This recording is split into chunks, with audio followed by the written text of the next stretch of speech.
বিশ্ব নবীজি যখন হিজরত করে মদিনার জমিনে এসেছেন, মক্কায় কাফের মুশরিকদের অত্যাচার, নবী আমার হিজরত করে মদিনায় এসেছেন। মদিনায় ছিল এক ধরনের ইহুদিরা নবীজিরা আঘাত দিতেছেন, কষ্ট দিতেছেন, নানান ভাবে নবীজিরে যন্ত্রণা দেয়, নবীজিরে কষ্ট দেয়। নবী আমার ইহুদিদের কষ্টে জর্জরিত হয়ে যায়, নবীজির চোখ থেকে পানিগুলো পড়তেছে। আমার আল্লাহ নবীজির আদর করলে, নবীজির সান্ত্বনা দিয়ে, নবীজির ডাক দিয়ে বলে, ওগো রাসূল, ইহুদিদের কথা, ইহুদিদের আচরণে আপনি কষ্ট নেবেন না। কারণ এদের বাপদাদাদের সময় আমি একজন পয়গম্বর পাঠিয়েছিলাম। এই পয়গম্বরের নাম ছিল মূসা কালিমুল্লাহ। মূসা আলাইহিস সালাম তাদেরকে দ্বীনের দাওয়াত দিতেছিলেন, কিন্তু তারা দাওয়াত কবুল করে নাই। এমনকি আমি আল্লাহ মূসা আলাইহিস সালামের দ্বারা অনেক বড় বড় মুআজিজা, অলৌকিক ঘটনা দেখিয়েছি, তবুও তারা মূসা আলাইহিস সালামের দাওয়াত কবুল করে নাই। ওগো রাসূল, ইহুদিরা যদি আপনার কথা যদি না মানে, আপনারে যদি কষ্ট দেয়, নানান ভাবে যদি আপনারে যন্ত্রণা দেয়, ওগো রাসূল আপনি কষ্ট নেবেন না, তাদের কথায় আপনি ব্যথিত হবেন না। কারণ তাদেরকে আমি আল্লাহ একটা গরু জবাইয়ের অর্ডার করেছিলাম। সামান্য একটা গরু জবাই করতে গিয়া তারা যত রকমের গড়িমসি করেছে। নবীজি আপনি কোনো চিন্তা করবেন না, কারণ এরা ছিল আগের থেকে শয়তান প্রকৃতির। এরা যদি আপনার দাওয়াত কবুল না করে, আপনি কোনো পেরেশান হবেন না।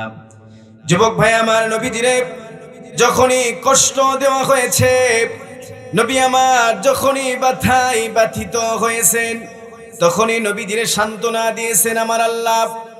নবী আমার যখন তায়েফের জমিনে যখন দ্বীনের দাওয়াতের উদ্দেশ্যে গিয়েছেন, নবীজিরে পাথর দিয়ে আঘাত করা হয়। নবীজি পাথরের আঘাতগুলি সহ্য করতে পারে না, চামড়াগুলি কেটে কেটে রক্ত দিয়ে পুরা শরীরটা লাল হয়ে যায়।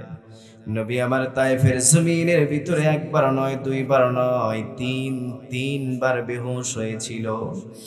বিশ্ব নবীজি সাহাবী হযরতে যায়েদ বলে, আমি নবীজির একটা কূপের কাছে নিয়ে আসলাম। কূপ থেকে পানি উঠে নবীজির শরীরটা রক্তগুলি যখন আমি পরিষ্কার করে দিতেছি, দেখি নবীজির চোখ থেকে পানিগুলো পড়তেছে।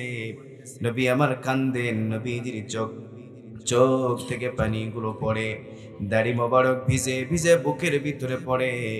নবীজির কান্না আমি যায়েদ বরদাস্ত করতে পারি না। বিশ্ব নবীজি তায়েফের জমিনের ভিতরে একবার নয়, দুইবার নয়, তিনবার বেহুশ হয়েছেন। নবী আমার কাঁদতেছেন।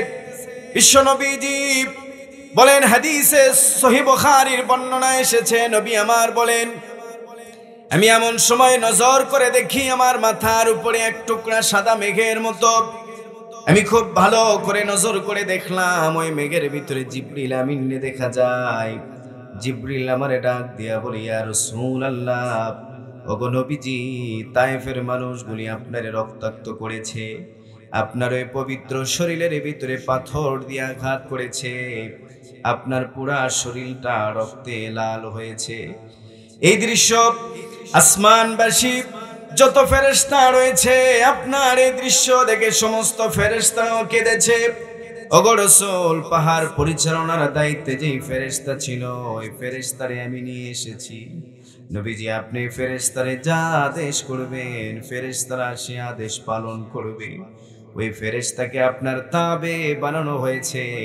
ফেরেশতা বলে, ইয়া রাসূলুল্লাহ, আপনি আমারে আদেশ করেন, ওই দূরে ওই পাহাড় দেখা যায়, পাহাড়টারে নিয়ে এসে তায়েফবাসীদেরকে চাপা দিয়ে শেষ করে দিব। নবী আমার ডাক দিয়া বলে, না, প্রয়োজন নাই।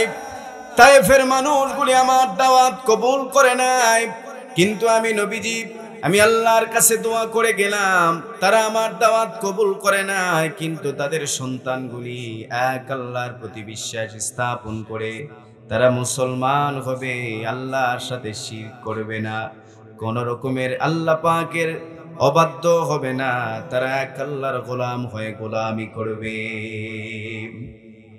নবীজিরে পাথর দিয়ে আঘাত করা হয়েছে। নবী আমার তাদের বিরুদ্ধে বদদুয়া করে না, বরং নবীজি তাদের পক্ষে দোয়া করেন। আল্লাহু আকবার। হাজারো ব্যথা বেদনার পরে ফিরে আসনি তুমি আপন ঘরে, দিনের আলো তুমি ছড়িয়ে দিতে, চলে গেলে মদিনায় মক্কা ছেড়ে হে রাসূল, তোমাকে ভুলি আমি কেমন করে হে রাসূল, তোমাকে ভুলি আমি কেমন করে।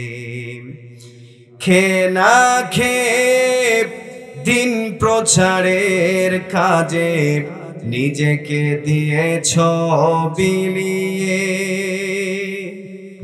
তায়েফের কাফেরেরা চিনল না সে আলো, দুষ্ট ছেলেদের পিছু দিল লেলিয়ে, পাথরের আঘাতে ক্ষত বিক্ষত হয়ে সারা শরীর থেকে রক্ত ঝরে হে রাসূল, তোমাকে ভুলি আমি কেমন করে। বলেন হে রাসূল, তোমাকে ভুলি আমি কেমন করে। হাজারো ব্যথা বেদনার পরে ফিরে আসনি তুমি আপন ঘরে, দিনের আলো তুমি ছড়িয়ে দিতে, চলে গেলে মদিনায় মক্কা ছেড়ে হে রাসূল,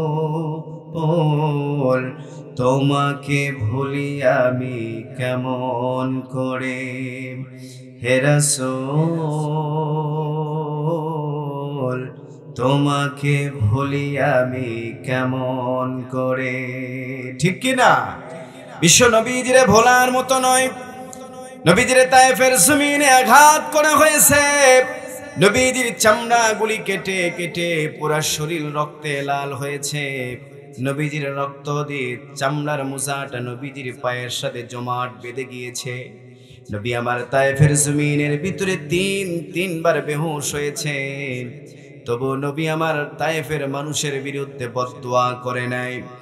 বিশ্ব নবী আমার ওযু করে নামাজে দাঁড়িয়েছেন, নবী আমার নামাজে তেলাওয়াত করতেছেন। একদল জিন নবীজির তেলাওয়াত শ্রবণ করে আর একদল জিনের কাছে গিয়ে বলে, আমরা এই মুহূর্তে এমন এক বাণী শুনে এসেছি, এই বাণী দুনিয়ার কারণ নয়, এটি আসমানের মালিক আল্লাহ পাকের কালাম। আল্লাহু আকবার।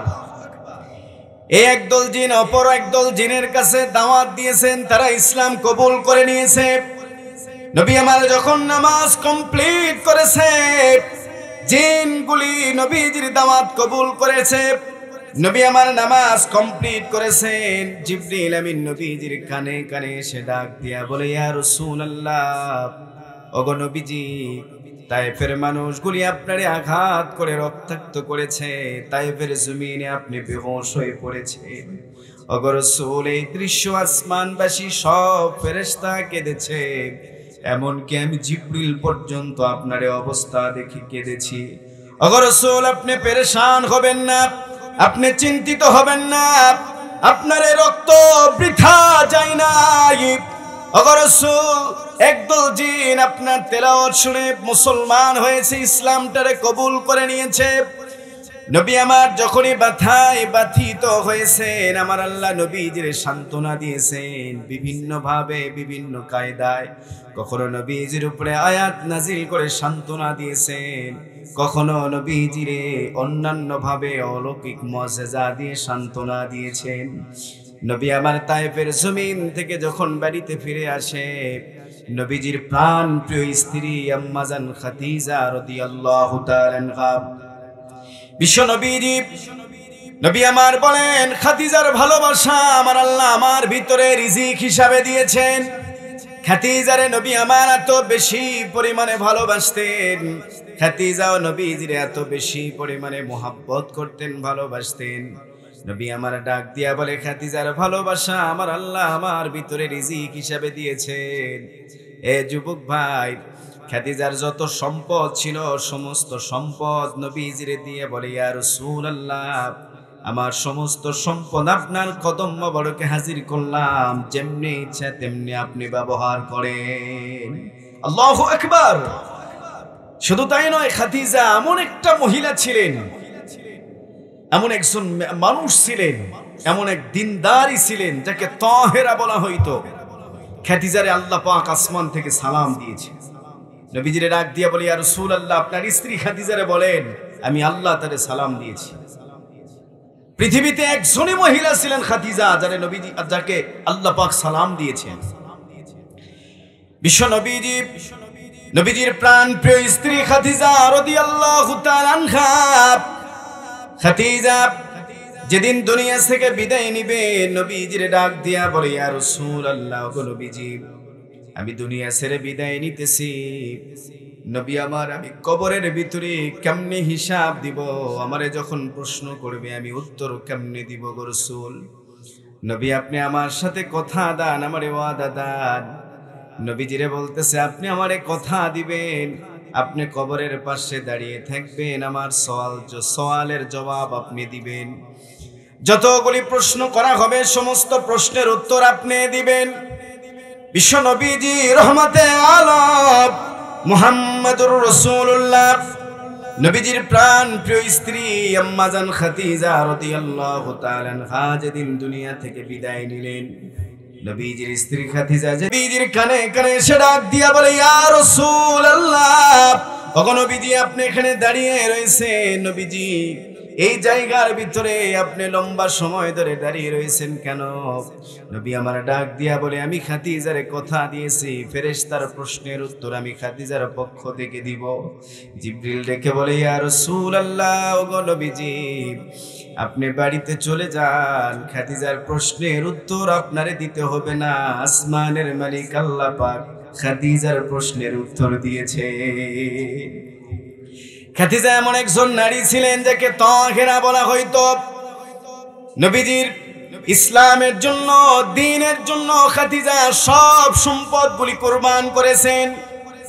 খাদিজা রাদিয়াল্লাহু তাআলা আনহার ইন্তেকালের পরে কয়েকদিন পরে নবীজির আপন প্রিয় চাচা হযরতে আবু তালেব দুনিয়া থেকে বিদায় নিলেন। নবীজির বয়স যখন 5 বছর, নবীজির মা দুনিয়া ছেড়ে বিদায় নিয়েছেন।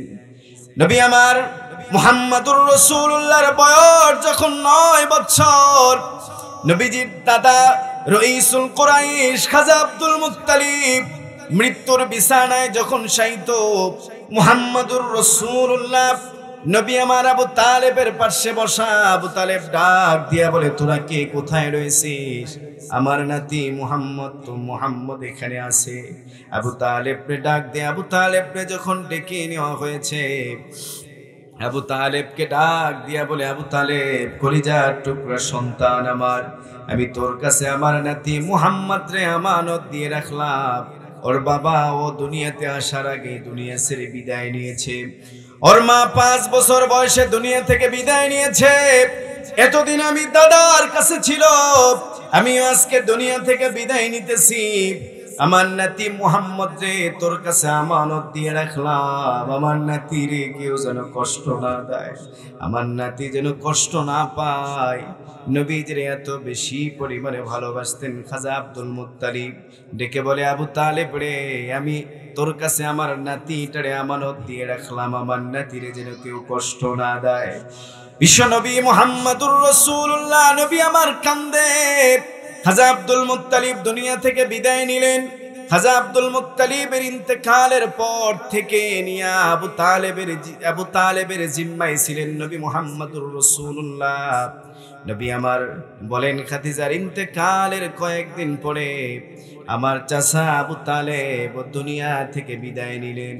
আবু তালেব যখন দুনিয়া ছেড়ে বিদায় গ্রহণ করলেন, যুবক ভাই আমার, নবী যখন বের হয় এলাকার মানুষগুলি বিশ্ব নবীজির আঘাত দিতেছে, কষ্ট দিতেছে। কারণ আবু তালেবের দাপটে মক্কার কোন মানুষ নবীজিরে কষ্ট দিত না, কষ্ট দিতেও পারতো না। কিন্তু আবু তালেব যখন দুনিয়া ছেড়ে বিদায় নিয়েছে, আবু তালেব নবীজির মাথার উপরে নাই, মক্কার কাফের বেঈমানগুলি নবীজির কষ্ট দিতেছে। নবী যখন বাড়িতে আসতেন, নবীজির প্রাণ প্রিয় স্ত্রী আম্মা জান খাদিজা নাই, নবীজির চোখ থেকে পানিগুলো পড়তো, নবী আমার কাঁদতেন।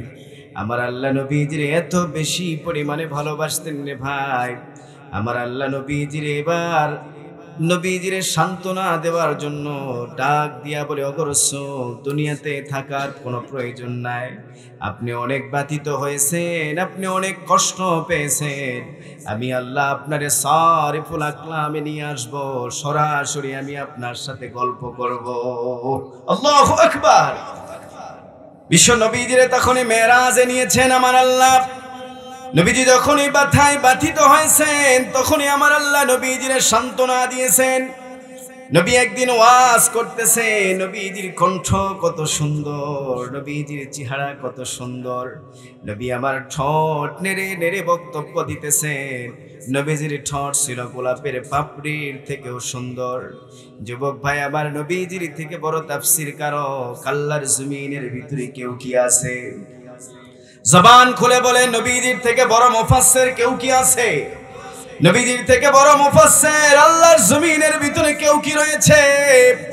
নবীজির থেকে বড় মুফতি, বড় মুহাদ্দিস, বড় মুফাসসির পৃথিবীর জমিনে কেউই নাই, ঠিক কি না?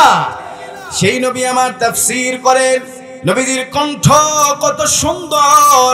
আমাদের মতো 3 টাকার মৌলবি, ইলম নেই, আমল নাই, কোনো যোগ্যতা নাই, কোনো ভাষাগত জ্ঞান নাই, একেবারে নোংরা আমরা মানুষ, আমাদের কোনো ইলম নেই, আমল নাই, আমরা গুনাহগার। আমরা তো গুনাহগার ব্যক্তি, আমাদের তবুও তাফসীর শোনার জন্য প্রত্যেকটা দিন হাজার হাজার মানুষ আমাদের সামনে বসে থাকে। অথচ নবী আমার তাফসীর করে। নবীজির তাফসীর কত সুন্দর, যার থেকে বড় মুফাসসির পৃথিবীর জমিনে কেউই নাই। নবী আমার বলেন, এই পৃথিবীর জমিনে যতগুলি নবী রাসূল আমার আল্লাহ পাঠিয়েছেন, সমস্ত নবী রাসূলদের ভিতরে কোন নবীকে আমার আল্লাহ 1 ফোঁটা ইলম দান করেছেন? কোন নবীকে আমার আল্লাহ 2 ফোঁটা ইলম দান করেছেন? কোন নবীকে আমার আল্লাহ 5 ফোঁটা ইলম দান করেছেন? অথচ আমার আল্লাহ আমারে মহা সমুদ্র পরিমাণ ইলম দান করেছেন। সেই নবী আমার তাফসীর করেন। নবীজির সামনে কাফের বেঈমানগুলি চাতক পাখির মতো চেয়ে নবীজির বক্তব্যগুলি শুনতেছেন। আবু জাহেল মনে মনে ভাবলেন, নবীজির বয়ান তাদের দিলের ভিতরে এমন ভাবে প্রভাব পড়েছে, তারা ইসলামটারে কবুল করে নিবে, মুসলমান হয়ে যাবে। আবু জাহেল মনে মনে ভাবলেন, মুহাম্মাদের তাফসীর বন্ধ করা দরকার। এক জায়গা থেকে দাঁড়িয়ে ডাক দিয়া বলে, মুহাম্মদ যা বলতেছে মুহাম্মদের কথা তোমরা কেউ বিশ্বাস করবা না, কারণ মুহাম্মদ মিথ্যা নবীর দাবিদার। মুহাম্মদ কখনো সত্য নবী নয়। আবু জাহেল নবীজিরে ভরা মজলিস অপমান করেছে। নবী আমার নীরব নিস্তব্ধ হয়ে গেলেন। মানুষগুলি যারা সামনে বসেছিল, সমস্ত মানুষগুলির খেয়ালের ভিতরে আঘাত পড়ে যায়। সব মানুষগুলি আস্তে আস্তে যখন উঠে উঠে চলে যায়, সব মানুষগুলি হৃদয় ভেঙে যায়। নবী আমার চোখ থেকে পানি পড়ে, নবী আমার কান্দেন, নবীজির চোখ থেকে পানিগুলো পড়ে, দাড়ি মোবারক ভিজে ভিজে বুকের ভিতরে পড়ে। নবী আমার কাঁদতেছেন। নবীজির কান্না আমার আল্লাহ পাক বরদাস্ত করতে পারেন না। আমার আল্লাহ নবীজির আদর করে ডাক দিয়া বললেন, ইয়াসিন ওয়াল কুরআনিল হাকিম ইন্নাকা লামিনাল মুরসালিন আলা সিরাতিম মুস্তাকিম। আল্লাহু আকবার। এ যুবক, জবান খুলে বলো ভাই, আল্লাহু আকবার। হয় না আরো জোরে বলেন আল্লাহু আকবার। আবু জাহেল নবীজিরে অপমান করে কথা বলেছে। আমার আল্লাহ নবীজিরে ডাক দিয়া বলে, ওগো রাসূল, আবু জাহেল আপনার অপমান করেছে। আমি আবু জাহেল নয়, তামাম পৃথিবীর সব কাফের বেঈমানদেরকে চ্যালেঞ্জ করলাম। ইয়াসিন, আমি আল হরুফুল মুকাত্তাত এগুলোকে বলা হয়, আমার আল্লাহ এদেরকে চ্যালেঞ্জ করেছেন। কি চ্যালেঞ্জ করলেন? ওয়াল কোরআনিল হাকিম। আমার আল্লাহ বলেন, আমি হিকমতপূর্ণ কোরআনুল কারীমের কসম করে বললাম, ইন্নাকা লামিনাল মুরসালিন, আপনি একজন সত্য পয়গম্বর।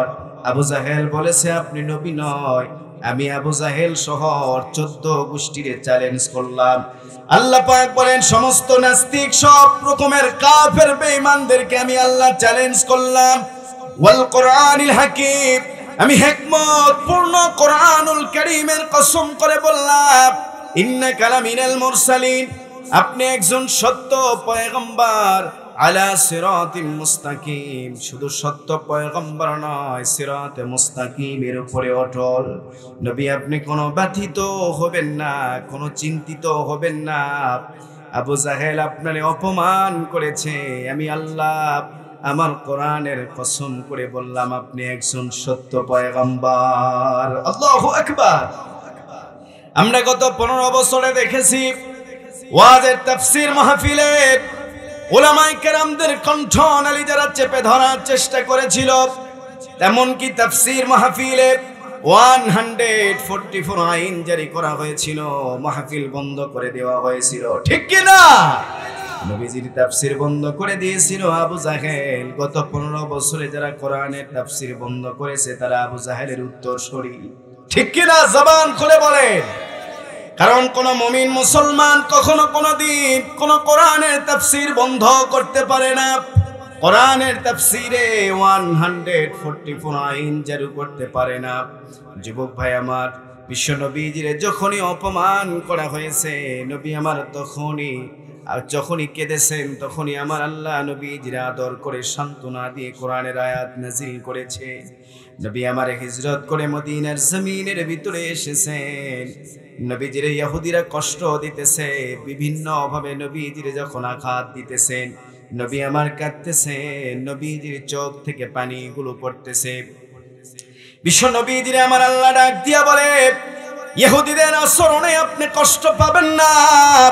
ওগো রাসূল, ইহুদিরা ইতিপূর্বে মুসা কালিমুল্লাহর সাথে তারা বিভিন্ন ভাবে বেয়াদবি করেছিল, নানান ভাবে মুসা আলাইহিস সালামের অবাধ্য আচরণ করেছিল। তারা তাওরাত মানে নাই, আমি আল্লাহর হুকুম মানে নাই, মুসা কালিমুল্লাহর প্রতি তারা ঈমান গ্রহণ করে নাই। নবীজি মুসা আলাইহিস সালামের কথা আমার আল্লাহ নবীজির শুনাইতেছেন, নবীজির ঘটনা শুনাইতেছেন। আমার আল্লাহ ডাক দিয়া বলে, ওগো রাসূল, মুসা আলাইহিস সালামের উম্মতরা ছিল ইহুদি, এদের বাপ দাদারা এরা মুসা আলাইহিস সালামের কথা মানে নাই। মুসা আলাইহিস সালামের দ্বারা আমি বহু রকমের অলৌকিক ঘটনা ঘটিয়েছি, অনেক বড় বড় মুআজিজা দেখিয়েছি, তবুও তারা দ্বীন কবুল করে নাই। অতএব তারা যদি দ্বীন কবুল না করে, আপনি কোনো টেনশন করবেন না, কোনো চিন্তা করবেন না রাসূল। আমার আল্লাহ নবীজির আদর করে নবীজির সান্ত্বনা দিতেছেন। শুধু তাই নয়, আমার আল্লাহ নবীজির একটা ঘটনা শুনাইছেন। আল্লাহু আকবার। নবীজির আমার আল্লাহ ঘটনা শুনাইছেন, আমিও আপনাদের শুনাইতে চাই। শুনবেন না? শুনবেন তো ইনশাআল্লাহ। বিশ্ব নবীজির ডাক দিয়া বলে, ওদেরকে একটা গরু জবাইয়ের আদেশ করা হয়েছিল। এই একটা গরু জবাইয়ের আদেশ করা হয়েছিল। গরু জবাই না করে যত রকমের তারা গরিমসি করেছিল, আল্লাহ তাআলা নিজেই বলতেছেন, এরা এত শয়তান, এরা এত রকমের বদমাইশ ছিল। আমার আল্লাহ নবীজির একটা ঘটনা শুনাইছে। আমার আল্লাহ নবীজির ডাক দিয়া বলে, ওগো রাসূল, আপনি ওদের কথায় কষ্ট নেবেন না, কারণ ওদেরকে আমি আল্লাহ পাক একটা গরু জবাইয়ের আদেশ করেছিলাম। তারা গরু জবাই না করে বারবার প্রশ্ন করে জটিলতা আকার ধারণ করেছিল। আমার আল্লাহ ডাক দিয়া বলে, ওগো রাসূল, বনি ইসরাইলের ভিতরে একজন ব্যক্তি ছিল যার নাম ছিল আলিম নামক ব্যক্তি। এই আলিমের অনেক সম্পদ ছিল। আল্লামা ইমাদউদ্দিন ইবনে কাসির তার আল বিদায়া ওয়ান নিহায়া নামক কিতাবের ভিতরে লিখেন। শুধু তাই নয়, তাফসীর ইবনে কাসিরের ভিতরে এসেছে, বনি ইসরাইলের ভিতরে আলিম নামক একজন ব্যক্তি ছিল। এই আলিমের অনেক সম্পদ ছিল, আলিম অনেক সম্পদওয়ালা ছিল, অনেক টাকা পয়সার মালিক ছিল। আলিমের উত্তরাধিকার সূত্রে তার কেউই ছিল না, কিন্তু তার এক ভাতিজা ছিল বড় জালেম। ভাতিজা ছিল জালেম। চাচার অনেক সম্পদ, কিন্তু চাচার উত্তরাধিকার সূত্রে কেউই নাই। এখন ভাতিজা মনে মনে ভাবতেছে, চাচার ইন্তেকালের পরে আমি সব সম্পদের মালিক হয়ে যাব, কিন্তু চাচা এখন কবে মরবে কে জানে। এই মনে করে রাতের অন্ধকারে, রাতের বেলা চাচারে হত্যা করে চাচার দেহটা অন্য এক বাড়ির দরওয়াজার সামনে রেখে দেয়। পরের দিন সকাল বেলা ওই মানুষ ঘুম থেকে জাগ্রত হয়েছে, আর এদিকে ভাতিজা নামক জালেম কয়েকজন মানুষকে ডেকে নিয়ে আসছে ওই মানুষের বাড়ির কাছে। বলতেছে, আমার চাচারে খুঁজে পাওয়া যায় না। এ খুঁজতে খুঁজতে যেখানে চাচার দেহ রাখছে সেখানে নিয়ে আসছে। মানুষটি বাড়ির ভিতরে ঘুমিয়ে রয়েছে।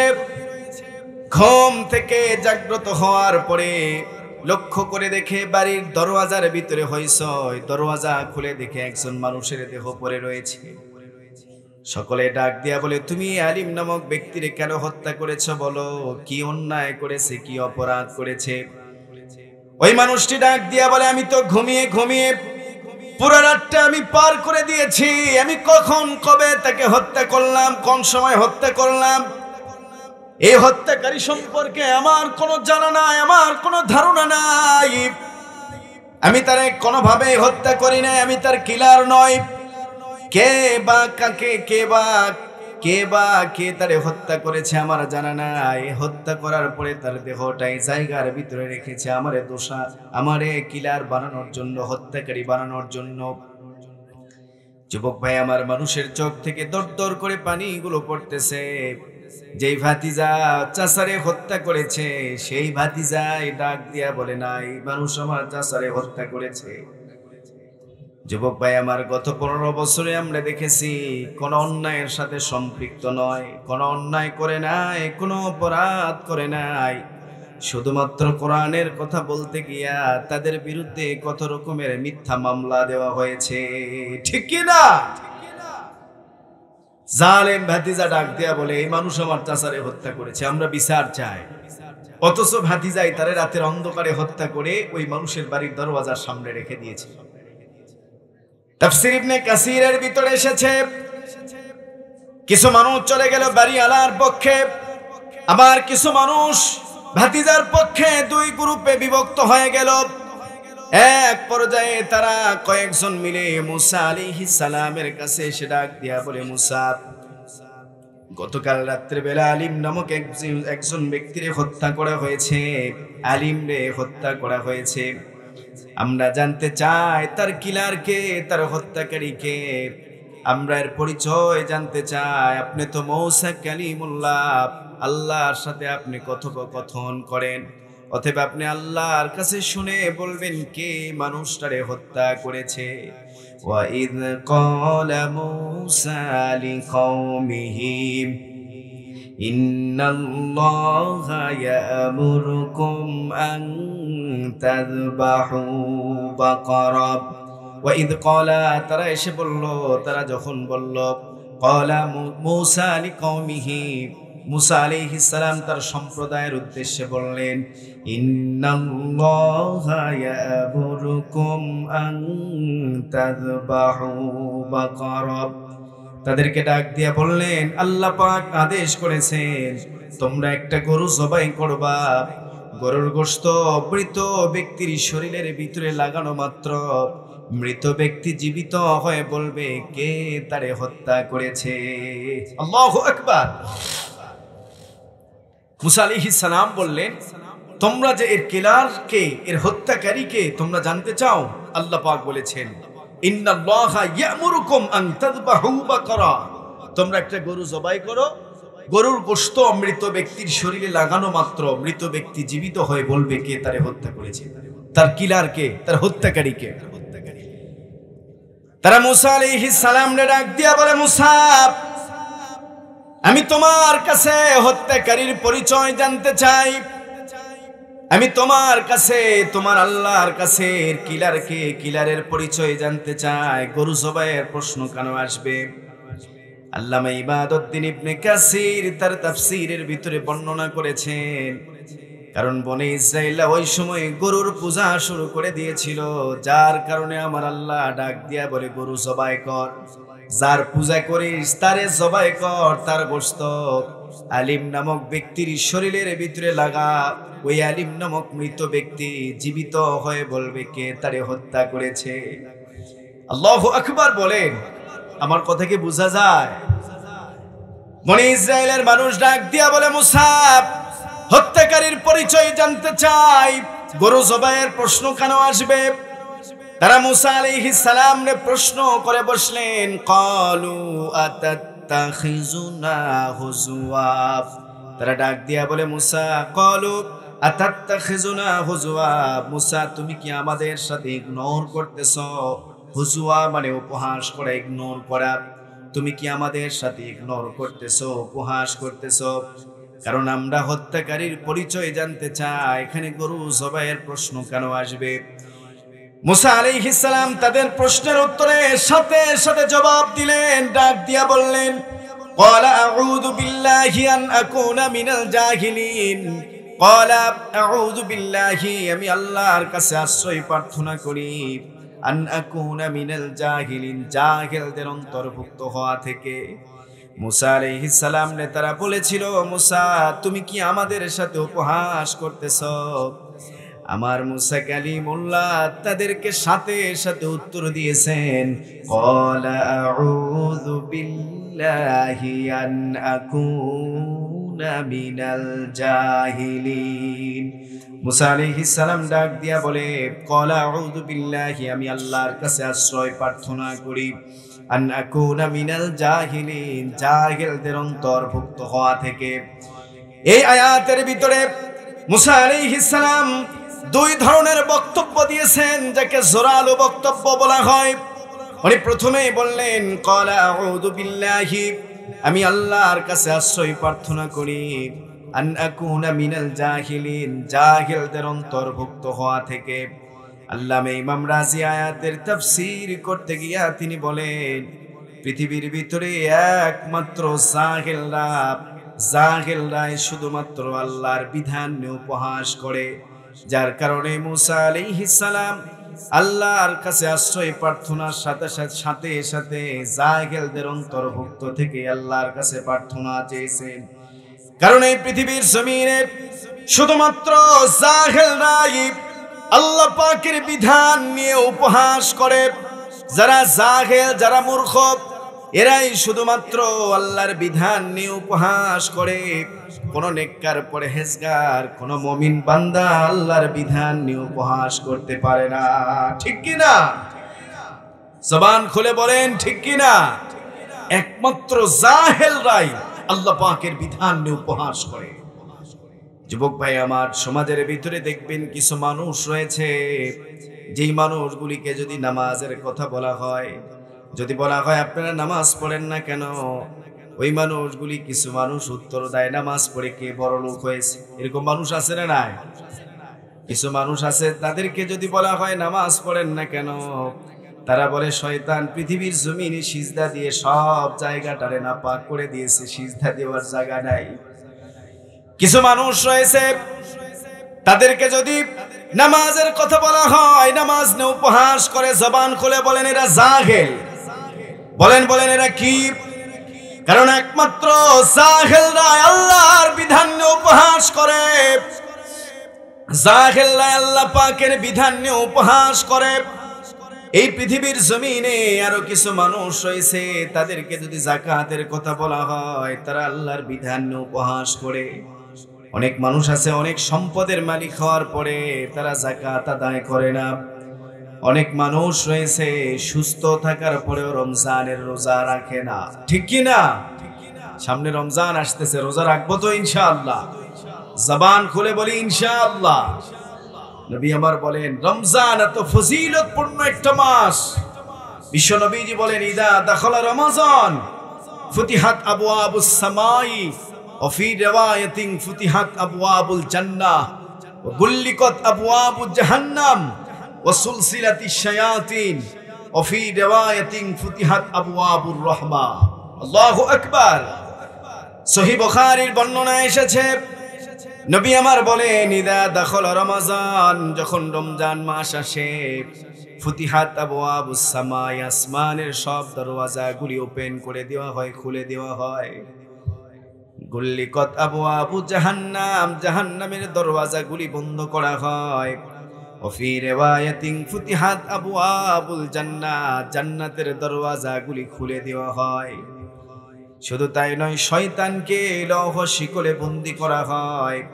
রমজান এত ফজিলতপূর্ণ একটা মাস যুবক ভাই আমার, শুধু তাই নয়, তিরমিজির এক বর্ণনায় এসেছে, নবীজির সাহাবী হযরত আবু হুরায়রা থেকে বর্ণিত, তিনি বলেন, ইদা কানা আউয়ালু লাইলাতিন মিন শাহরি রমাযান ইউনাদি মুনাদি ইয়া বাগিয়াল খায়রি আকবিল ওয়া ইয়া বাগিয়াশ শাররি আকসির।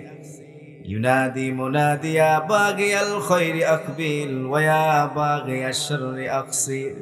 তিরমিজি বর্ণনায় এসেছে, নবী আমার বলেন, রমজানের যখন চাঁদ উঠে যায়, ওই সময় আমার আল্লাহ প্রথম আসমানে এলান করেন, তোমাদের ভিতরে যারা গুনাহগার রয়েছ, গুনাহ বন্ধ করে নেকির কাজ শুরু করে দাও।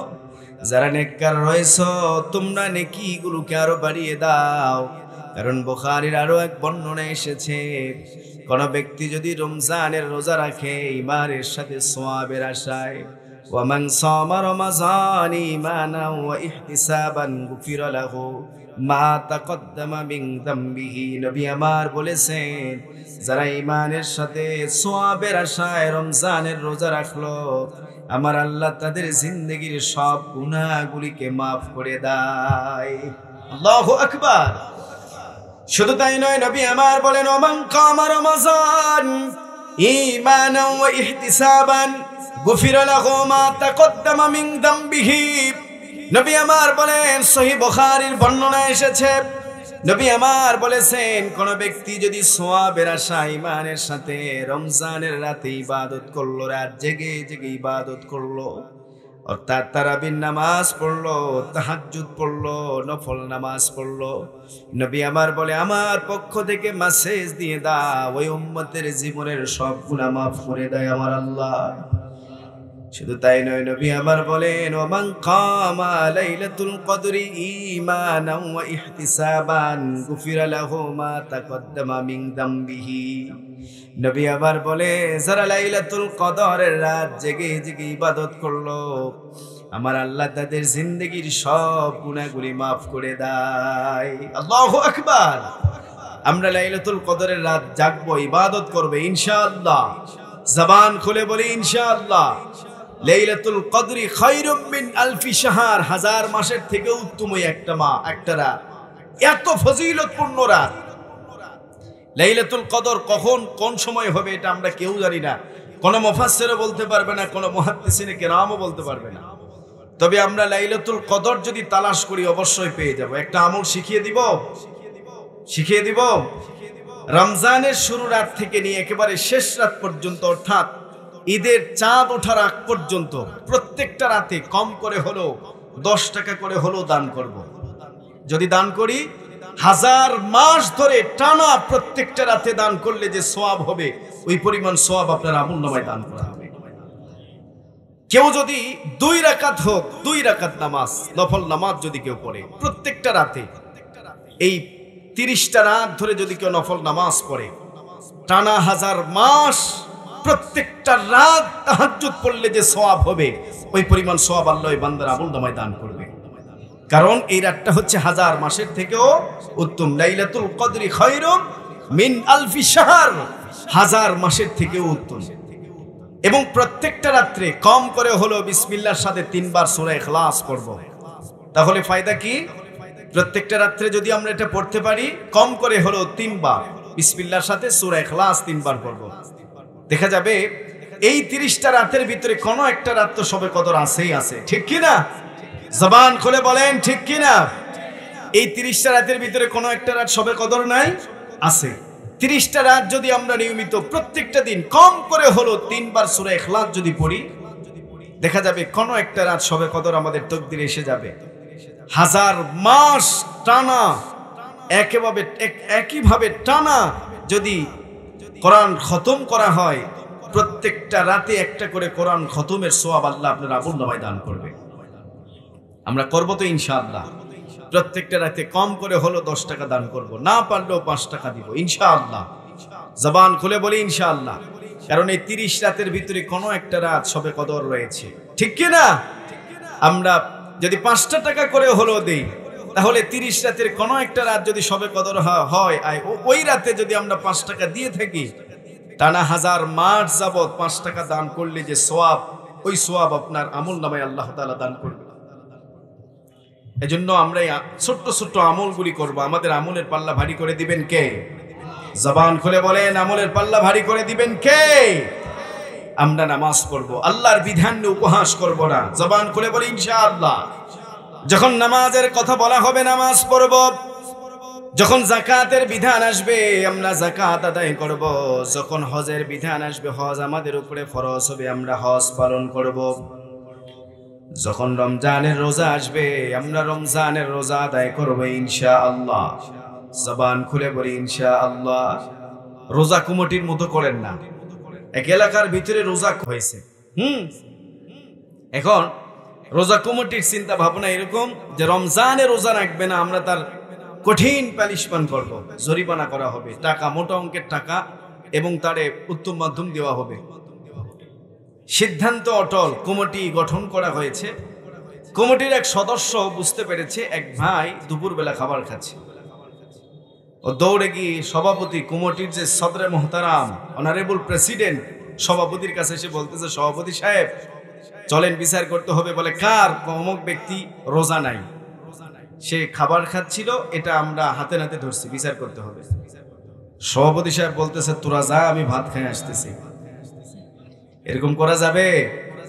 কত মানুষ আছে রোজা থাকে না কিন্তু এমনি গল্প করে, ঠিক কি না? আমরা রমজানে রোজা রাখবো ইনশাআল্লাহ। আল্লাহ তাআলার প্রত্যেকটা বিধান অক্ষরে অক্ষরে পালন করব, যদিও না পারি তো উপহাস করব না। মুসা আলাইহিস সালাম বললেন, ক্বালা আউযু বিল্লাহি আন আকুনা মিনাল জাহিলিন। ক্বালা আউযু বিল্লাহি, আমি আল্লাহর কাছে আশ্রয় প্রার্থনা করি, আন আকুনা মিনাল জাহিলিন, জাহেলদের অন্তর্ভুক্ত হওয়া থেকে। ইহুদিরা মুসা আলাইহিস সালামের বক্তব্য শোনার পরে তারা বুঝে নিলেন হযরতে মুসা কালিমুল্লাহ, মুসা আলাইহিস সালাম জোরালো বক্তব্য দিয়েছেন, মানে অবশ্যই গরু জবাইয়ের হুকুম আল্লাহ দিয়েছেন। তারা ডাক দিয়া বলে, মুসা রে, ওগো মুসা, তুমি আল্লাহর কাছে বলে দাও গরুটা কেমন হবে। ক্বালু দুউ লানা রাব্বাকা ইউবাইয়িন লানা মা হি। ডেকে বলে, মুসা তুমি আল্লাহর কাছে বলো গরুটা কেমন হবে। তারা আমার আল্লাহ মুসা আলাইহিস সালাম রে জানিয়ে দিলেন, মুসা তুমি ওদেরকে জানিয়ে দাও। ক্বালা ইন্নাহু ইয়াকুলু ইন্নাহা বাকারাতুন লা ফারিদুন ওয়ালা বিকুরুন আওয়ানুম বাইনা যালিক ফাফআলু মা তুমারুন। আমার আল্লাহ ডাক দিয়া বলে, মুসা ওরা গরু কেমন হবে জানতে চায়, আমি আল্লাহ ওদেরকে জানিয়ে দিলাম। ক্বালা ইন্নাহু ইয়াকুলু ইন্নাহা বাকারাতুন লা ফারিদুন ওয়ালা বিকুরুন আওয়ানুম বাইনা যালিক, এমন গরু হবে যে বেশি বয়সেরও হবে না, কম বয়সেরও হবে না, মাঝামাঝি বয়সের হবে। ফাফআলু মা তুমারুন, অতএব আমার আল্লাহ যা আদেশ করেছেন তোমরা সে আদেশ পালন করো। মুসা আলাইহিস সালাম যখন তাদেরকে এমন কথা বললেন, এইরকম একটা গরু জবাই করলেও হয়তো তারা এমন গরু জবাই না করে আবার আল্লাহর কাছে প্রশ্ন করে বসলেন। তোমরা ডাক দিয়া বলো, তোমরা মুসা আলাইহিস সালাম রে ডাক দিয়া বলে, মুসা তুমি আল্লাহর কাছে বলে দাও বুঝলাম গরু মাঝামাঝি বয়সের হবে, গরুর রংটা কেমন হবে আল্লাহর কাছে বলো। ক্বালু দুউ লানা রাব্বাকা ইউবাইয়িন লানা মা লাউনুহা। ডেকে বলে মুসা, আল্লাহর কাছে বলে দাও গরুটার রং কেমন হবে। আমার আল্লাহর কাছে বারবার প্রশ্ন করে, আমার আল্লাহ পাকের শানে বেয়াদবি করে তারা। আমার আল্লাহ মুসা আলাইহিস সালাম রে ডাক দিয়া বলে, মুসা তুমি ওদেরকে জানিয়ে দাও। ক্বালা ইন্নাহু ইয়াকুলু ইন্নাহা বাকারাতুন সাফরাউ ফাকিউল লাউনুহা তাসুরুন নাজিরিন। তারা ডাক দিয়া বলে, মুসা আল্লাহর কাছে বলে দাও গরুটা কেমন হবে, গরুটার রং কেমন হবে। আল্লাহ তাআলা ডাক দিয়া বলে, মুসা তুমি ওদেরকে জানিয়ে দাও। ক্বালা ইন্নাহু ইয়াকুলু ইন্নাহা বাকারাতুন সাফরাউ, গরুটা হলুদ বর্ণের হবে। শুধু হলুদ বর্ণের নয়, পরের স্টেপে আমার আল্লাহ বললেন ফাকিউল লাউনুহা, গাঢ় হলুদ বর্ণের হবে। তাসুরুন নাজিরিন, মানুষরা দেখলে যেন আনন্দিত হতে পারে। তারা প্রশ্ন করে, জটিলতা বেড়েছে। যদি তারা এমন একটা গরু জবাই করত মাঝামাঝি বয়সের, তাহলে এই প্রশ্ন, এই জটিলতা শর্ত আসতো না, জটিল শর্ত আসতো না, ঠিক কি না? তারা প্রথমে ওই রকমের একটা গরু যদি জবাই করত মাঝামাঝি বয়সের, তাহলে তাদেরকে এই জটিল রঙের গরু অর্থাৎ গাঢ় হলুদ বর্ণের গরু জবাই খুঁজতে হতো না। আল্লাহ পাকের কাছে জিজ্ঞেস করছে গরুর রং কেমন হবে। আমার আল্লাহ নারাজ হয়ে গিয়েছে। আমার আল্লাহ তাদেরকে ডাক দিয়া বলে, এমন গরু হবে ফাকিউল লাউনুহা তাসুরুন নাজিরিন, এমন গরু হবে মানুষরা দেখলেই যেন আনন্দিত হতে পারে। গাঢ় হলুদ বর্ণের গরু। আচ্ছা বলেন তো, আপনাদের এই অঞ্চলে গাঢ় হলুদ বর্ণের গরু আছে? জবান খুলে বলেন আছে? বাপজান আপনার এলাকায় আছে? যদি থাকে বলেন, যাওয়ার সময় দেখবো ইনশাল্লাহ। গাঢ় হলুদ বর্ণের গরু, শুধু হলুদ বর্ণ নয়, ফাকিউল লাউনুহা, গাঢ় হলুদ বর্ণ, তাসুরুন নাজিরিন, মানুষরা দেখলে যেন আনন্দিত হতে পারে, এরকম একটা গরু জবাই করবে। তারা মুসা আলাইহিস সালাম রে ডাক দিয়া বলে, মুসা ব্যাপারটা বুঝলাম না, তুমি আল্লাহর কাছে বলো, আল্লাহর কাছে আবার প্রশ্ন করো। আবার আল্লাহকে প্রশ্ন করতে বললেন গরুটার ব্যাপারে, আল্লাহ যেন আর স্পষ্ট ধারণা দেয়। ক্বালু দুউ লানা রাব্বাকা ইউবাইয়িন লানা মা হিয়া ইন্নাল বাকারা তাশাবাহা আলাইনা ওয়া ইন্না ইনশাআল্লাহু লামুহতাদুন। আল্লাহু আকবার। তারা ডাক দিয়া বলে, মুসা আল্লাহর কাছে বলে দাও গরুটা কেমন হবে, কারণ এই গরুর ব্যাপারে আমরা এখনো সন্দিহান রয়েছি, আমাদের ভিতরে এখনো ধোঁয়াশার মতো লেগে আছে, সন্দিহান রয়েছি আমরা এখনো স্পষ্ট ভাবে আমাদের বুঝে আসে না, আমরা বুঝতে পারি না। আল্লাহর কাছে বলো গরুটা কেমন হবে। যদি আমার আল্লাহ চায় অবশ্যই আমরা একটা পথ খুঁজে পাবো। তারা মুসা আলাইহিস সালাম রে বললেন, আল্লাহকে বলে দাও গরুটা কেমন হবে, আল্লাহ যেন আরো স্পষ্ট করে দেয়। এ যুবক ভাই, আল্লাহ পাকের হুকুম পালন করতে তারা চায় না। আমার আল্লাহ তাদেরকে বারবার সহজ করে দিয়েছেন, কিন্তু তারা তবুও গরু জবাই করতে চায় না, বারবার প্রশ্ন করে। এর পিছনে কারণ হলো যে তাদের হৃদয় ছিল নোংরা, হৃদয় ছিল একেবারে নোংরা, জর্জরিত হৃদয়। যদি কারো হৃদয় নষ্ট হয়ে যায় রে মুসলমান, একজন মানুষের হাত ঠিক রয়েছে, পা ঠিক রয়েছে, চোখ ঠিক রয়েছে, কিন্তু কোন মানুষের যদি হৃদয় নষ্ট হয়ে যায়, সে মানুষ আর মানুষ থাকে না, অমানুষ হয়ে যায়, ঠিক কি না? একটা মানুষের ধরেন হাত নষ্ট হয়ে গিয়েছে, তাকে অমানুষ বলা হবে না। কোন মানুষের যদি চোখ নষ্ট হয়ে যায়, তারে অমানুষ বলা যাবে না বা হবেও না। একজন মানুষের দুটি পা যদি নষ্ট হয়, তারে অমানুষ বলা হবে না। কিন্তু কারো যদি দিল নষ্ট হয়, তারে অমানুষ বলা হয়, ঠিক কি না? দিল পরিষ্কারের দরকার আছে না নাই? বনি ইসরাইলদেরকে আল্লাহ গরু জবাই করতে বলছে, গরু জবাই করো, গরুর গোশত মৃত ব্যক্তির শরীরে লাগাও, মৃত ব্যক্তি জীবিত হয়ে যাবে।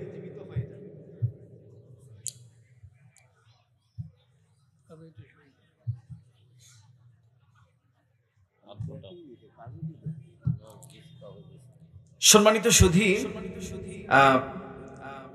মুসা আলাইহিস সালাম, বারবার মুসা আলাইহিস সালামকে প্রশ্ন করা হচ্ছে, মুসা তুমি আল্লাহর কাছে বলো গরুটা কেমন হবে, গরুটার রং কেমন হবে, আরো স্পষ্ট করে যেন দেয় আল্লাহ তাআলা গরুটার রং কেমন হবে, গরুটা কেমন হবে, আমরা সন্দিহান রয়েছি। এই গরু কোথায় থেকে পাওয়া যাবে, কোথায় থেকে আসবে, এই ব্যাপারে মুফাসসিরিনে কেরাম লিখেছেন একটা কথা। বনি ইসরাইলের এক নেককার সন্তানের কথা তুলে ধরেছেন। বনি ইসরাইলে নেককার এক সন্তান ছিল। কেমন নেককার ছিল দেখেন, মুফাসসিরিনে কেরাম লেখেন, আল্লামা ইমাদউদ্দিন ইবনে কাসির লিখেন যে যেই সন্তানের কথা তাফসিরে হক্কানি, তাফসিরে জালালাইন, তাফসির ইবনে কাবির, এরপরে তাফসির ইবনে কাসিরের ভিতরে এসেছে। আল্লাহর ওলি লিখেন যে বনি ইসরাইলের এক নেককার সন্তান ছিল। এতটাই নেককার ছিল যে তাদের বাড়িতে হীরার ব্যবসায়ী হীরা বিক্রি করার উদ্দেশ্যে এসেছে। হীরার ব্যবসায়ী হীরা বিক্রির উদ্দেশ্যে এসেছে। এখন হীরার ব্যবসায়ী সন্তানটারে ডাক দিয়ে বলে, নেককার সন্তানকে ডেকে বলতেছে, তুমি কি আমার হীরা নিবা? হীরাটা এতই সুন্দর ছিল, চমৎকার হীরা। হীরা দেখে পছন্দ করছে, হীরা কিনার আগ্রহ জেগেছে। ৭০,০০০ দাম মিটাইছে। এক পর্যায়ে মনে মনে ভাবলেন, যেহেতু ৭০,০০০ দিরহাম, ৭০,০০০, নেককার এই সন্তানটি ডেকে বলে, আপনি অপেক্ষা করেন, আমার বাবা ঘুমিয়ে রয়েছে, ঘুম থেকে জাগ্রত হলে আমি বাবার কাছ থেকে অর্থ নিয়ে এসে আপনারে দিয়ে আমি হীরাটা নিয়ে নিব। হীরার ব্যবসায়ী বলে, না, দেরি করা যাবে না, আমার কাছে অনেকগুলি হীরা আছে, রাস্তা বড় ভয়ঙ্কর, তুমি তোমার বাবার ঘুম ভাঙিয়ে আমার হীরা এনে দাও। সম্মানিত সুধী, এই গরুটা কোথায় থেকে আসলো, কিভাবে আসলো, এটা জানার ইচ্ছা আছে তো ইনশাআল্লাহ? তুলে দিলাম, যাই টাকা নিয়ে টাকা নিয়ে আব্দুর রহমানকে মাদ্রাসার ভিতরে পৌঁছে দিয়ায়। হুজুরে আজম যখন আব্দুর রহমানকে ঘোড়ার পিঠের উপরে উঠিয়েছে, ঘোড়া ১ পা ২ পা করে যখন সামনের দিকে অগ্রসর হয়েছে, সুলতান মাহমুদ গজনবী ডাক দিয়া বলে, আব্দুর রহমান, হুজুরে আজম ঘোড়ার লাগাম টেনে ধরেছে, কারণ ঘোড়ার পা সামনের দিকে পা বাড়ানোর কোনো ক্ষমতা রাখে না। স্বয়ং ডাক দিয়েছেন সুলতান মাহমুদ গজনবী। সুলতান মাহমুদ গজনবী সমস্ত সৈন্যদেরকে ডাক দিয়া বলে, তোরা আমার সাথে কেউ আসবি না, আমি একাই আব্দুর রহমানের সাথে কিছু কথা বলতে চাই। ১ পা ২ পা করে হাঁটতে হাঁটতে আবার ওজির আজমের কাছে এসে ঘোড়ার পিঠ থেকে ২ হাত দিয়ে আব্দুর রহমানকে কোলে করে নিজে নামাইছে। আব্দুর রহমানকে এবার কোলে করে নিয়ে ডাক দিয়া বলে, আব্দুর রহমান রে, তোর আর কি কোনো প্রয়োজন আছে? আব্দুর রহমান বলে, না জাহাপানা, আমার আর কোনো প্রয়োজন নাই, আমি গরিব মানুষ, আপনি আমার বুকের ভিতরে করে নিয়া কোলে করে নিয়েছেন, বাবার মতো ভালোবাসা দিয়েছেন। আমার মা মানুষের বাড়িতে জিয়ের কাজ করে, আপনি আমার মার একটা বেতনের ব্যবস্থা করেছেন। আমার এই শীতের ভিতরে প্রচন্ড শীত লাগে, আপনি মোটা কাপড়ের ব্যবস্থা করেছেন। এই রড বাল্বের নিচে বসে আমি কোরআন শরীফ পড়ি, আপনি আমার বাল্বের ব্যবস্থা করেছেন, খাবারের ব্যবস্থা করেছেন, আমার আর কোনো কিছুর প্রয়োজন নাই। সুলতান ডাক দিয়া বলে, আব্দুর রহমান রে, আমি তোর কাছে কয়েকটা জিনিস চাই, তুই আমারে দিবি। আব্দুর রহমান বলে, জাহাপানা, আমি আপনারে কি দিব? দেওয়ার মতো কিছু নাই আমার, আমি তো গরিব মানুষ, এতিম, আমার বাবা মারা গিয়েছে, নিজেই খাবার পায় না, আপনি আমার কাছ থেকে কি চাইতেছেন জাহাপানা? সুলতান ডাক দিয়া বলে, আব্দুর রহমান রে, তোর ভিতরে এমন এক পাওয়ার রয়েছে, যেই পাওয়ারটা আমার আল্লাহর সাথে সম্পর্ক রয়েছে। আব্দুর রহমান, আব্দুর রহমান, আমি মাত্র 2টা জিনিস তোর কাছ থেকে চাই বাবা, তুই আমারে দিবি কিনা বল। আব্দুর রহমান ডেকে বলে, জাহাপানা, চান, আপনার মনে কি চাওয়ার আছে দেখি। সুলতান মুস্কি মুস্কি হাসার ডাক দিয়া বলে, আব্দুর রহমান, দীর্ঘ 8 বছর হয়ে গেল আমি নবীজির স্বপ্নে দেখার জন্য কত দুরাকাত নামাজ পড়েছি, কত তাহাজ্জুদ পড়েছি, কত ইবাদত করেছি, কত দরুদ শরীফ পড়েছি, চোখের পানি ছেড়ে কেঁদেছি। আমার আল্লাহর দরবারে আমার দোয়া কবুল হয় না রে আব্দুর রহমান। তুই যদি আজকে আমার জন্য একটু দোয়া করিস, হয়তোবা তোর দোয়া আমার আল্লাহ ফেলে দিবে না, তোর দোয়া কবুল হবে। তুই একটু বলবি সুলতান মাহমুদ মদিনা ওয়ালারে দেখতে চায়, ঘুমের ঘরে আল্লাহ নবীজির সুলতানের সাথে দেখার ব্যবস্থা করে দাও। আব্দুর রহমান ডাক দিয়া বলে, জাহাপানা আর কি চান বলেন? সুলতান ডাক দিয়া বলে, জাহাপানা আর একটা চাই, নবীজিরে শুধু স্বপ্নে দেখলে হবে না, নবীজিরে আমি একটা প্রশ্ন করতে চাই। নবী আমার প্রশ্নের উত্তর দিবে, নবীজির একটা মাসালা জিজ্ঞেস করব, নবী আমার মাসালার হল করে দিবে, উত্তর দিবে। আব্দুর রহমান রে আবার উজিরে আজমের হাতে দিয়া মাদ্রাসায় পৌঁছিয়ে দিয়েছে। আব্দুর রহমান খুশিতে বাকবাক হয়েছে, আনন্দে আনন্দিত হয়েছে। ছোট্ট বাচ্চা দৌড়ে গিয়ে আগে ওযু করেছে, জায়নামাজে দাঁড়িয়ে তামাম পৃথিবীর মালিক আল্লাহর সামনে দাঁড়িয়েছে, 2 রাকাত নামাজ পড়েছে। মাসুম বাচ্চা দুটি হাত আল্লাহর দরবারে উঠিয়ে আল্লাহরে ডাক দিয়া বলে, আল্লাহ আমি গরিব মানুষ, তুমি আমারে গরিব বানিয়েছো। আমার মা মানুষের বাড়িতে জিয়ের কাজ করে, তুমি বানিয়েছো। আমার বাবা মারা গিয়েছে, তুমি বানিয়েছো। আমি এতিম, আমি অভাবী, কিন্তু এতিম বলে আমারে ঘৃণা করে না, আমারে বুকে করে নিয়ে আদর করেছে, ভালোবেসেছে।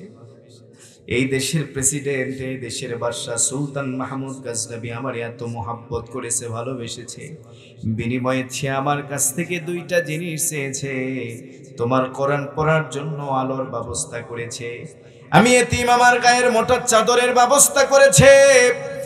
বিনিময়ে আমার কাছে 2টা জিনিস চেয়েছে, স্বপ্নে নবীজিরে দেখতে চায়, আল্লাহ তুমি কবুল করে নাও। যুবক ভাই আমার, সুলতান মাহমুদ গজনবী ঘুমিয়েছে। আল্লামা কারি তৈয়ব সাহেব রহমাতুল্লাহি আলাইহি লিখেন, সুলতান মাহমুদ গজনবী ঘুমিয়েছে, ঘুমের ঘরে স্বপ্নে দেখে মদিনা ওয়ালা রহমতে আলম মুহাম্মদুর রাসূলুল্লাহ নবী আমার সুলতানের সামনে দাঁড়িয়েছে। কেউ যদি নবীজিরে একবার স্বপ্নে দেখে রে ভাই, জান্নাত ওয়াজিব, জাহান্নামটারে আমার আল্লাহ হারাম করে দিবে। সুলতান ডাক দিয়া বলে, ইয়া রাসূলুল্লাহ, দীর্ঘ 8 বছর ধরে আল্লাহর কাছে বললাম আপনার সাথে আমার দেখা হয় না, আজকে আমার সামনে এসেছেন। নবী আমার ডাক দিয়া বলে, সুলতান রে, তুই জানিস না এতিমের মুহাব্বত কি, এতিমের কষ্ট কি। তুই এতিমরে মুহাব্বত করেছিস, ভালোবেসেছিস, বুকে জড়িয়ে ধরে আদর করে ও সব কিছু তুই পূরণ করে দিয়েছিস।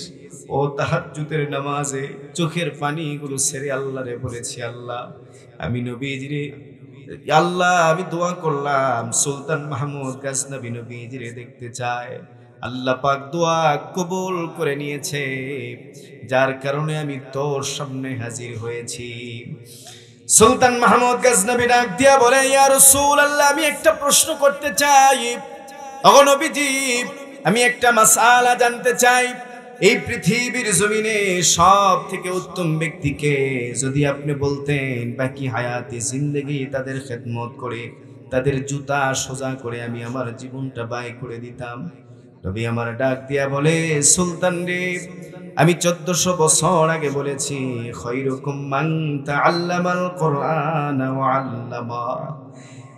সুলতান, আমি 1400 বছর আগে বলেছি, নিজের চালাক মনে করিস। আমি নবীজি এই মাসালা অনেক আগেই বলেছি। পৃথিবীর জমিনে কমপ্লিট কোড অফ লাইফ, যে যদি কোনো ব্যক্তি কোরআন মাজিদ শিক্ষা করে এবং শিক্ষা দেয়, মনে করে রাখবি পৃথিবীর ভিতরে 2 গ্রুপ, এই 2 জন ব্যক্তি শ্রেষ্ঠ। যে কোরআন শিক্ষা করে এবং শিক্ষা দেয়, পৃথিবীর ভিতরে তারাই শ্রেষ্ঠ। যদি খাদেম হতে চাস, খেদমত যদি করতে চাস, তাহলে যারা কোরআন শিক্ষা করে এবং শিক্ষা দেয় তাদের খাদেম হয়ে যা। আল্লাহু আকবার। এজন্য যুবক ভাই আমার, অনেক বড় ধনী মানুষকে খাওয়াইছেন, দোয়া কবুল হয় নাই। অনেক বড় পীর সাহেবকে খাওয়াইছেন, দোয়া কবুল হয় নাই। অনেক বড় আমাদের মতো 3 টাকার বক্তারে খাওয়াইছেন, দোয়া কবুল হয় নাই। মাদ্রাসার এতিম বাচ্চাদেরকে মোহাব্বত করেন, মাথার উপরে হাত বুলিয়ে আদর করেন, ভালোবাসেন। ওই ছোট্ট বাচ্চা যদি দোয়া করে, অনেক বড় সুস্থতা দান করবেন কে? জবান করে বলেন, সুস্থতা দান করবেন কে? পৃথিবীর জমিনে আমার আল্লাহর থেকে বড় ডাক্তার আর কেউ নাই, সব ডাক্তারও পারক। এতিম যদি আপনার সুস্থতার জন্য যদি দোয়া করে, সাথে সাথে সুস্থতা দান করে দিবেন কে? আল্লাহ। এই মাদ্রাসাগুলিতে এতিম বাচ্চা পড়ে, কত গরিবের সন্তান পড়ে। তা মুসাল্লামাতুল লা শিয়াতা ফিহা। আল্লাহু আকবার। মুসা আলাইহিস সালাম ডাক দিয়া বলে, ওগো মুসা, তুমি ওদেরকে জানিয়ে দাও এমন গরু হবে যেই গরু কখনো কোনোদিন জমিন চাষ করার কাজে লাগে না, কখনো কোনোদিন পানি সেচের ক্ষেত্রে কখনো তার কাজে লাগানো হয় না, এমন গরু হবে। তারা মুসা আলাইহিস সালাম এবার বললেন, ক্বালুল আনা জিইতা বিল হাক্কি, ক্বালুল আনা জিইতা বিল হাক্কি, এবার তুমি আমাদের কাছে সত্য নিয়ে এসেছো, আমাদের কাছে এবার সত্য নিয়ে এসেছো। এই এতক্ষণে কেবল ওদের কাছে সত্য বলে মনে হয়েছে। সর্বশেষ এই গরুটা কোথায় পাবে? ওই সেই বনে ইসরাইলের সেই নেককার সন্তান, পরহেজগার সন্তান, অনেক বড় পরহেজগার সন্তান ছিলেন। হীরার বাবুশাহী ডাক দিয়া বলে, এই যুবক, তুমি যদি আমার কাছ থেকে হীরা নিতে চাও, তোমার বাবাকে ঘুম থেকে জাগ্রত করে তোমার বাবার কাছ থেকে অর্থ নিয়ে এসে আমারে জমা দাও। হীরার দাম ছিল ৭০,০০০। বলে ৭০,০০০ যদি তুমি আমারে দাও তাহলে হীরা আমি তোমারে দিয়ে দিব। হীরার ব্যবসায়ী ডাক দিয়া বলে, আমার বাবা। হীরার ব্যবসায়ী বলে, যাও তোমার বাবার ঘুম ভেঙে আমার কাছে অর্থ নিয়ে আসো। ছোট্ট বাচ্চা ডাক দিয়া বলে, না না, আমার বাবা ঘুমিয়ে রয়েছে, বাবার ঘুম আমার কাছে এতটাই দামি যে আমার বাবার ঘুম ভাঙানোর ক্ষমতা আমার নাই। আপনি আমার বাবার ঘুম ভাঙা পর্যন্ত অপেক্ষা করেন, বাবা যখন ঘুম থেকে জাগ্রত হবে বাবার কাছ থেকে অর্থ এনে আমি আপনারে পরিশোধ করে দিব। হীরার ব্যবসায়ী বলে, আমার সময় নাই, তুমি তোমার বাবার কাছ থেকে অর্থ এনে আমারে দাও। ছোট্ট বাচ্চা ডাক দিয়া বলে, না। আল্লামা ইমাদউদ্দিন ইবনে কাসির রাহমাতুল্লাহি আলাইহি বলেন, হীরার ব্যবসায়ী এক পর্যায়ে ছোট্ট বাচ্চারা ডাক দিয়া বলে, তুমি যদি তোমার বাবার ঘুম ভাঙিয়ে আমার অর্থ পরিশোধ করে দিতে পারো তাহলে আমি তোমারে ৭০ নয় ৬০,০০০ দিলে ৬০,০০০-এর বিনিময়ে আমি তোমারে হীরাটি দিয়ে দিব। ছোট্ট বাচ্চা ডাক দিয়া বলে, না, তা হবে না, বরং আপনি যদি অপেক্ষা করেন ৭০-এর পরিবর্তে আমি আপনারে ৮০,০০০ দিব। হীরার ব্যবসায়ী ডাক দিয়া বলে,